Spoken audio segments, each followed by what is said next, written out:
Voy a decir algo que a lo mejor no queda muy bien en tu canal, pero la tienes pequeña, tío.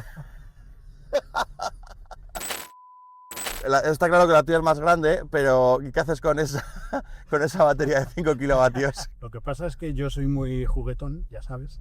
Sí, me consta.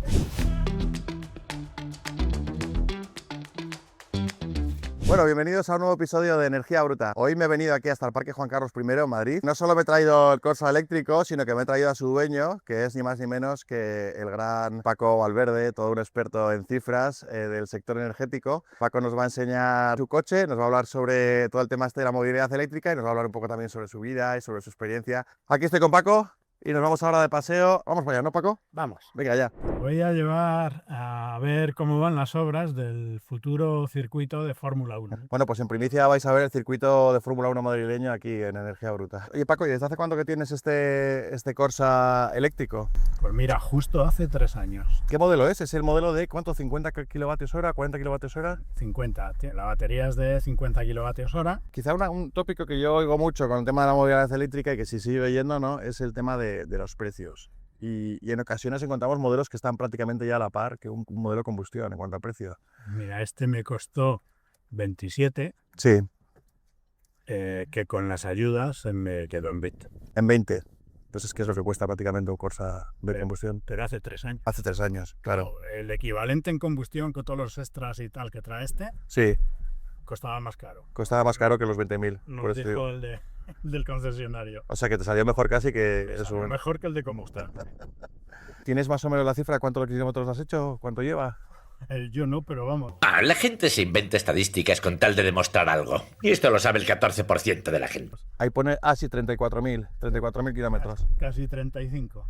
Pues son unos 11.000 kilómetros que andan un poco por la media de lo que hace la gente, ¿no? En La España. verdad es que se mueve poco este coche. Bueno, pero tampoco 11.000 kilómetros al año es un consumo, o sea, un uso medio, diría yo.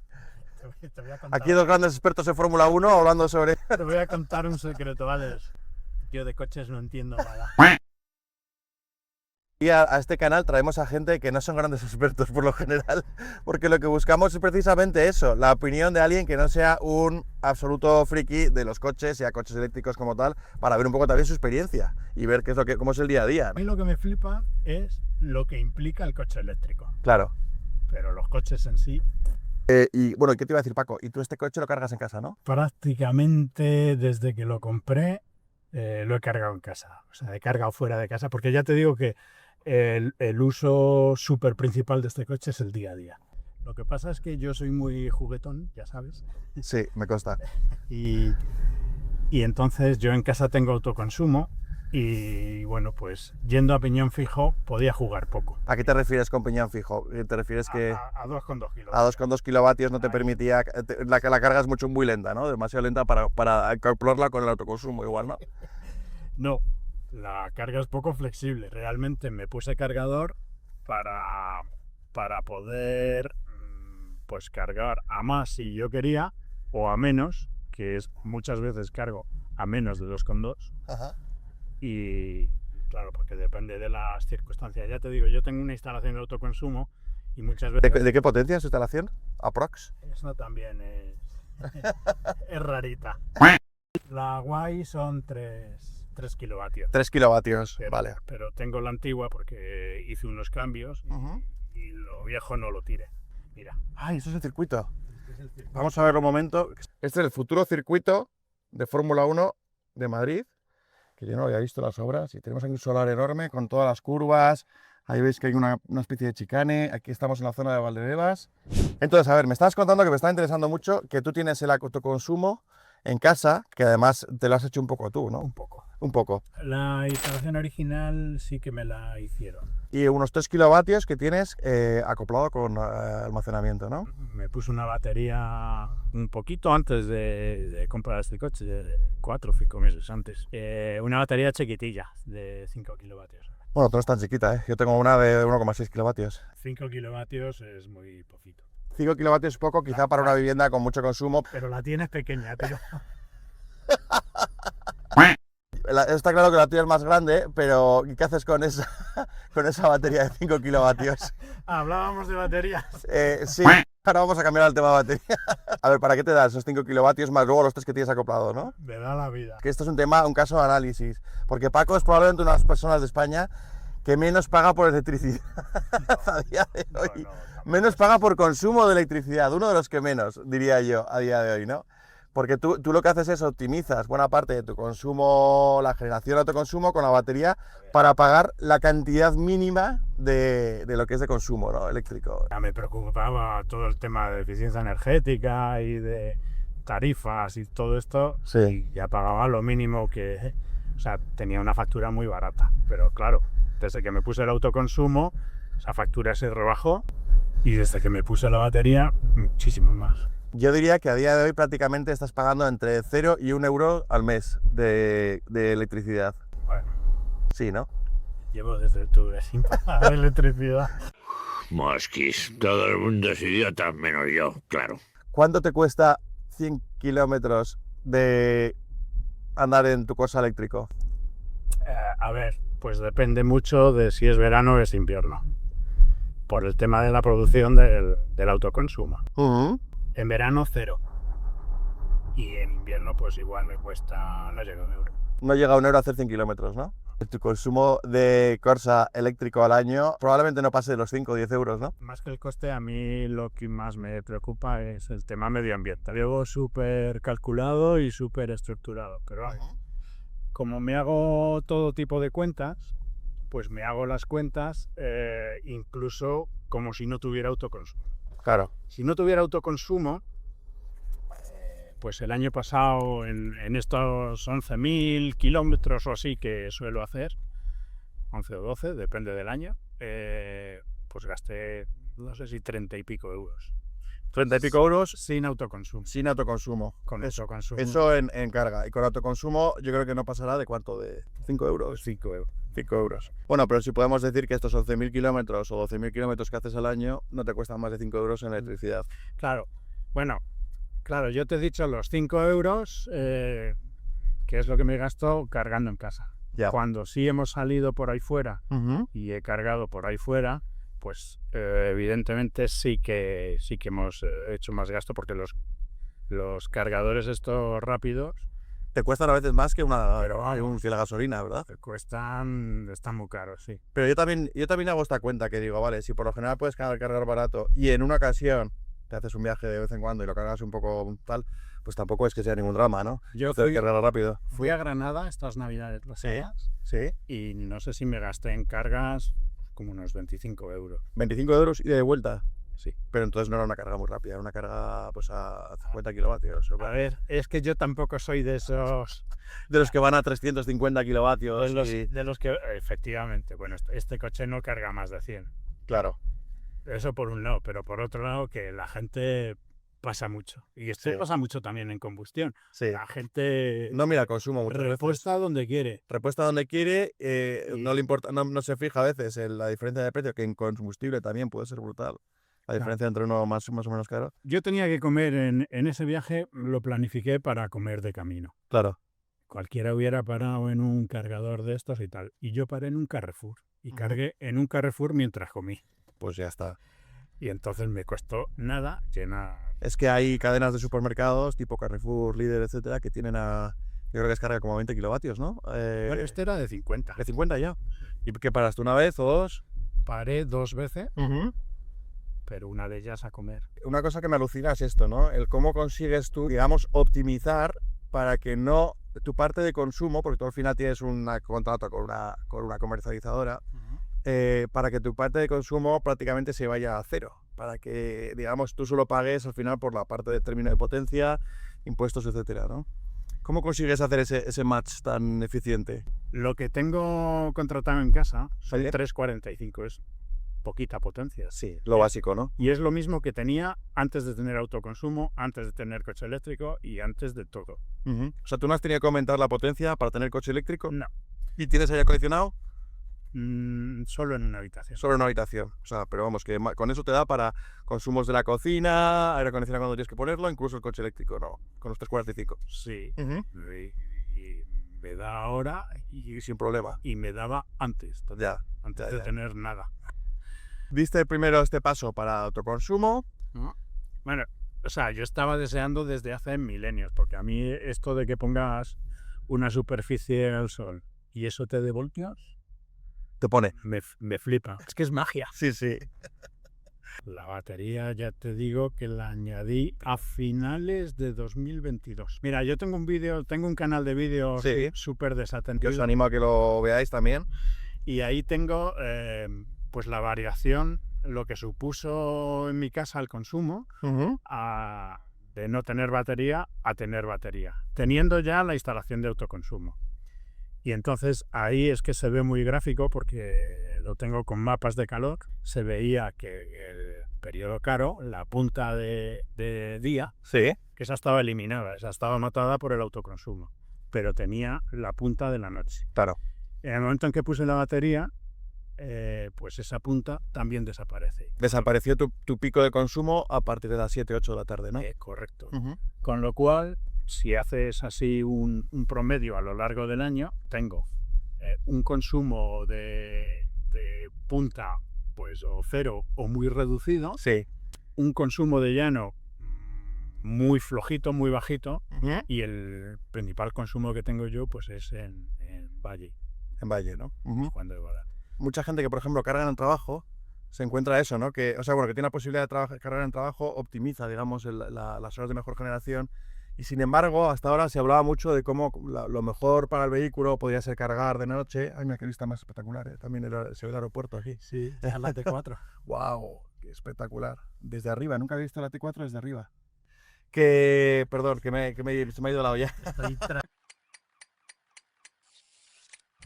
Te estaba diciendo que efectivamente en España mucha gente se hablaba de cómo, no, es que lo ideal es que tengas un cargador en casa, cargas de noche, baratito, y entonces así te sale más barato. Pero por otro lado, la lógica en España es que cada vez tenemos más generación solar, más alto consumo, y los momentos más baratos del día son precisamente en las horas centrales del día. Con lo cual, una opción muy interesante para el que tenga un vehículo eléctrico sería o poder cargar en el trabajo o poder cargar en esas horas de trabajo más barato, ¿no? Al final.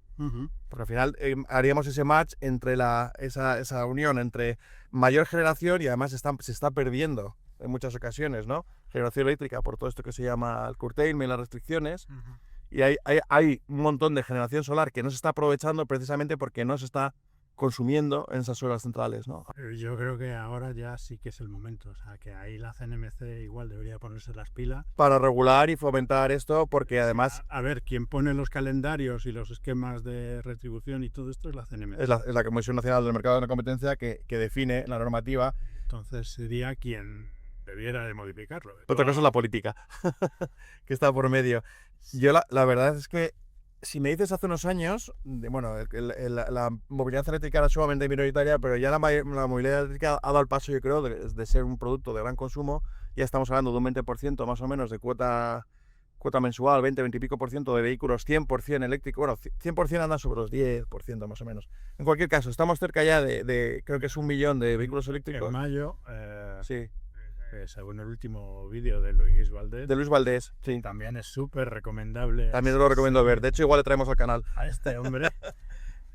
Bueno, pues él lo podrá confirmar, pero en mayo sí que está superando el 20%. El 20% de cuota eléctrica 100%. Sí, sí, sí. Lo cual ya estamos teniendo un producto que ya no es de nicho, ya es un producto de gran consumo y ya vamos a superar 1 millón de vehículos para arriba, con lo cual ya el consumo que suponen 1 millón de baterías, una por cada vehículo eléctrico, pues estamos hablando de muchos gigavatios, ¿no? Yo todos los meses hago una actualización, la pongo en mis redes, sí. De lo que supone el vehículo eléctrico, tanto en emisiones, en petróleo, en divisas, y una de ellas es en energía. Sí.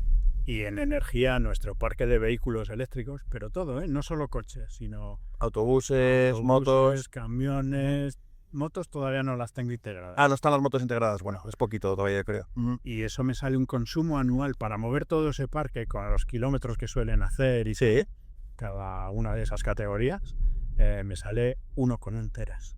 1 teravatio. 1 teravatio hora. ¿Que eso el equivalente en barriles de petróleo? Tienes que dar cuenta, seguro. 7 millones me parece que andábamos. 7 millones de barriles de petróleo. 7 millones de barriles de petróleo. Que eran, no sé si eran 3 y pico días de importación o 5 3 días de importación. Una cosa así, sí, no es mucho. Y a nivel energía que estábamos hablando, es el 0,5% del consumo eléctrico nacional. Pero bueno, al final lo que más cuenta yo creo a la hora de reducir consumo, sobre todo los 100% eléctricos, porque lo otro es más difícil de contabilizar. Además. Sí, y que hay mucha gente que se compra el coche solo por la etiqueta. Por la etiqueta y que luego nunca lo carga, que lo he visto yo. Sí. Luego hay quien sí es metido. También hay quien lo usa, ¿eh? Yo me consta que hay gente que lo intenta tener cargado también todo el tiempo posible. Mi hermano. Sí, ¿no? Porque luego además da gustito a mucha gente el tema es de decir, eso no tengo que pasar por la gasolinera. Mi hermano, que fíjate, tiene una plaza, vive en un bloque, Sí. tiene una plaza alquilada De garaje. de garaje Uh-huh. y se ha puesto el cargador. Y se le ha puesto en la plaza alquilada. Se lo ha puesto en la plaza Este alquilada. es un tema muy interesante. Yo vivo de alquiler y ahora estoy pensando todo el tema del vehículo eléctrico y estoy viendo qué opciones puedo tener, ¿no? Tengo algunos pisos en los que podría cargar, pero la opción de poder tener también incluso un cargador en una plaza alquilada es algo que mucha gente no contempla a veces, ¿no? Pero que se puede hacer al final. Sí.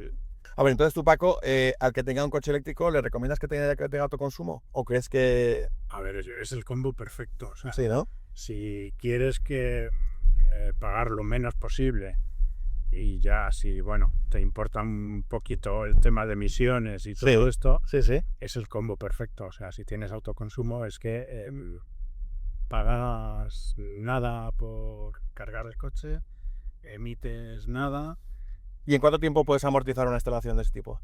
Depende también, obviamente, de las condiciones de cada uno, pero ¿tú cuándo estimarías? Si tienes un consumo, pues eso, normal, de coche eléctrico, y luego lo usas también para tu autoconsumo en casa, yo creo que el hecho de tener el consumo del coche eléctrico, de alguna manera te permite amortizar igual antes, ¿no? Esa instalación. Evidente, y más si comparas con el coche que tú tuvieras antes, Claro. diésel o lo que sea. Entonces, Entonces ya vamos, la comparativa se no tiene... dispara, sí. Porque, claro, y es que el otro día lo contaba con otra persona también, me decía que solo desde que tiene el coche eléctrico se había ahorrado mínimo entre 2.000 y 3.000 euros en gasolina al año. Yo ya te digo, las cuentas que más me gustan son las de los beneficios medioambientales del coche. Claro, sí, sí. Y estas navidades pasadas, yo ya di por amortizado medioambientalmente este coche en 3 años. Pero no nos olvidemos que la fabricación de un coche también tiene un coste ambiental. Hay una huella de CO2 y en materiales, etc. Normalmente el sobrecoste ambiental viene por la batería. Uh-huh. El resto, en un eléctrico, puede ser incluso menor que en uno. No tienes tantas piezas, no tienes motor. No tienes tanta masa de metal. Claro. Entonces, pero el sobrecoste más o menos es el de una batería. Es el de una batería. ¿Y eso en cuánto tiempo se recupera, digamos, su huella? Fabricar una batería, pues depende un poco del año, depende de la tecnología de la batería, sí, pero está entre 2 y 6 toneladas. Toneladas de CO2. Toneladas de CO2, sí. Uh-huh. Ahorré ya 3,5 toneladas. O sea que podríamos decir que ha recuperado la huella de CO2. Yo creo que ya está, ya la doy por recuperada. Esto también es otro tópico que aparece a menudo, ¿no? Lo de su huella ambiental no se recupera en toda su vida o tarda muchísimos años. En su caso, con un consumo más o menos reducido, con un uso más bien bajo del coche, ¿no? Podríamos decir que en 3 años recuperar esa huella ambiental a mí me parece, sí, bueno, razonable, ¿no? Bueno, tengo que decir que a mí parece cómodo. La verdad es que lo tienes impoluto, además, macho. Lo tienes como nuevo, ¿eh? Bueno, sí. Tienes que ver el mío, la de roña que tiene. Suelo cuidar los coches. Pues a ver si te duran. ¿Tú cuánto, por ejemplo, este coche cuánto crees que te puede durar? No sé. Yo estaba haciendo cálculos. Sí. Al final la vida de un coche, Sí. pues de un coche eléctrico, va a depender mucho de la química de la batería y del uso que le des. Y el uso, al fin y al cabo, son los ciclados de esa batería. Claro. Yo en estos 3 años y en estos 30 y pico mil kilómetros, Sí. le he hecho 100 ciclos a la batería. Uh-huh. ¿Cuánto calculas tú que me puede durar este coche? 15 años 15 puede años. ser razonable, ¿no? Perfectamente. Está un poco la vida un poco mediada también de un vehículo, ¿no? Que se usa 15 años. A ver, se puede usar más, pero también, pues, si lo quieres ampliar, pues puede en un momento dado cambiar la batería. Si llega un momento en que se degrade. Habrá que ver, porque todavía eso está por ver, ¿no? Cómo evolucionan las baterías actuales en 10, 15 años, ¿no? ¿Qué química crees que va a evolucionar? ¿Cuál crees que va a ser la más acertada por el mercado? Yo, ¿qué quieres que te diga? Si lo que te diga ahora dentro de 3 años cuando vea el vídeo esta gente le va a dar la risa. Totalmente, probablemente esto lo vamos a guardar para ver lo que pasa dentro de... Esto va a mucha velocidad, pero vamos, Sí que parece que ahora el tema del sodio está como fuerte, ¿no? el FP parece que está tirando a lo bestia. Sí, Y el sodio, bueno, pues oye, el sodio parece que es la siguiente potencial, porque al final el material es sumamente barato, ubicuo, ¿no? Y es verdad que la densidad a día de hoy es un poco menor, pero todo esto dale un tiempo, ¿no? Pero claro, dentro de 5 años, vete tú a saber. Pero fíjate que el estado sólido yo creo que ha habido quizá demasiada expectación con ella y todavía yo no estoy viendo muchas. Y hay modelos que se ven en el mercado de estado sólido, Sí. pero no sé hasta qué punto puede competir con otras químicas como la de sodio, que son sumamente fáciles de fabricar. Veremos, ¿no? Todo esto vamos a guardarlo para reírnos dentro de un par de años, ¿no? Para eso sí. Pero yo, por ejemplo, con las baterías no tenía esa perspectiva. Yo digo, bueno, pues las baterías tendrán una curva de aprendizaje, pero no lo veía igual que los paneles solares, porque al final el panel solar está basado en silicio y el silicio al final tiene una curva de aprendizaje similar a la que ha podido haber en la industria electrónica y lo que es de los transistores, etcétera, ¿no? Yo no me esperaba que este crecimiento tan fuerte o que este abaratamiento tan fuerte en el tema del almacenamiento se pudiera dar en tan poco tiempo, ¿no? Pues sí, y de hecho hay quien dice que se está dando incluso más fuerte. Incluso más rápido. Que con los paneles. La pena es que aquí en Europa no lo estemos viendo. Mira, la batería que tengo yo de 5 kilovatios, si yo quisiera ampliarla y comprar un módulo nuevo de 5 kilovatios, pues vale 1000 y pico euros. Me puedo comprar por AliExpress una batería de 16 kilovatios hora por esos 1000 y pico euros. Y, o sea, y realmente es una batería que te va a funcionar igual que una comprada aquí, ¿no? Al final, la batería que tú compras aquí de 2000 euros lleva la misma celda que la que puedes comprar. Y ahí está la pregunta del millón, ¿no? ¿Por qué? ¿Por qué hay esta diferencia de precio? ¿Por qué el producto que se vende en Europa no ha bajado acorde a cómo han bajado las celdas? Las celdas, o sea, el coste, digamos, de fabricación que puede tener en un país como China, ¿no? Que lógicamente, si la celda baja, yo qué sé, un 400%, la batería no te va a bajar un 400%. Bueno, tienes una manufactura, tienes que montarla, tienes que seguir cuidando tu electrónica, que puede que diseñes aquí y tal. Sí, pero sí que te debería de bajar en un porcentaje muy elevado, porque el componente más caro de una batería son las celdas. Con diferencia. Oye, la verdad es que estoy llevando el coche y me está sorprendiendo, muy agradable, muy suave. ¿Tienes puesto como la frenada regenerativa, la tienes tú regulada? La tengo a tope ahora. Por eso, es que nota como que frena bastante. Mira, te la voy a quitar. No me la quites. Bueno, así, ahora ya como que se desliza con mucha más soltura. Va como más suavito, ¿verdad? Pero ponlo al tope la frenada regenerativa, es el botón B, ¿no? Sí. Claro, con esto ya estás recargando al máximo, tienes que mantener más pisado el pedal. Pero también, si lo sabes, si le pillas el truquillo, según vas llegando a las zonas en las que tienes que frenar, lo único que tienes que hacer es levantar suavemente el pedal, ¿no? Este no la tiene muy agresiva, Ya.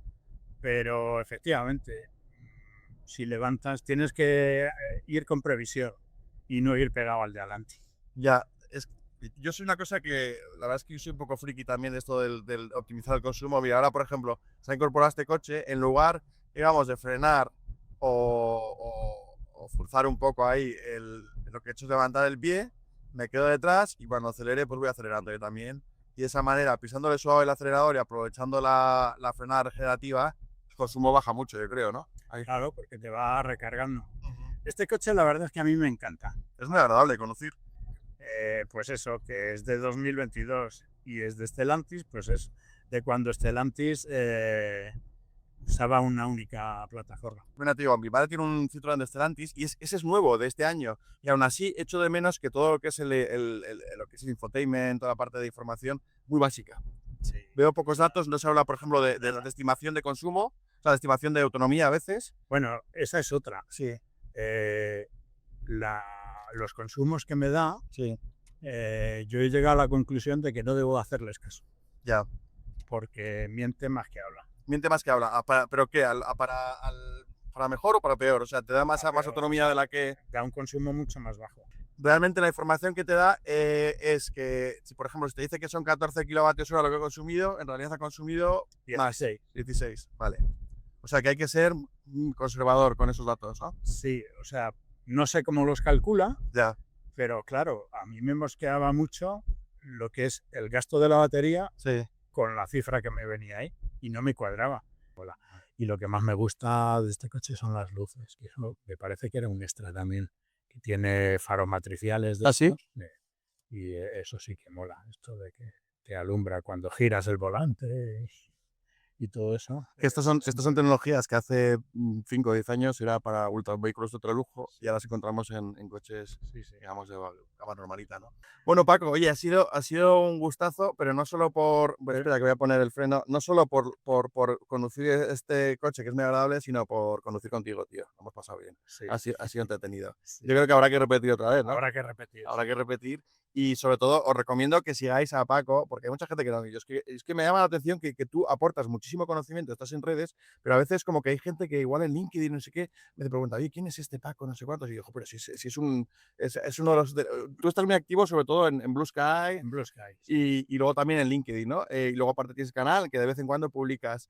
Seguir a Paco porque es una fuente de información, tiene todo absolutamente metido en el Excel, si no me equivoco. En muchos. Y luego además es un tío majo, es un tío simpático con el que estar, muy agradable. Os animo también a que sigáis el canal, a Energía Bruta, y bueno, pues que le hagáis like o comentarios respecto a este viaje. Y nada, también sugeridnos temas que os puedan interesar para hablar en el futuro. Así que nos vemos pronto, ¿no, Paco? Correcto. Venga, hasta pronto.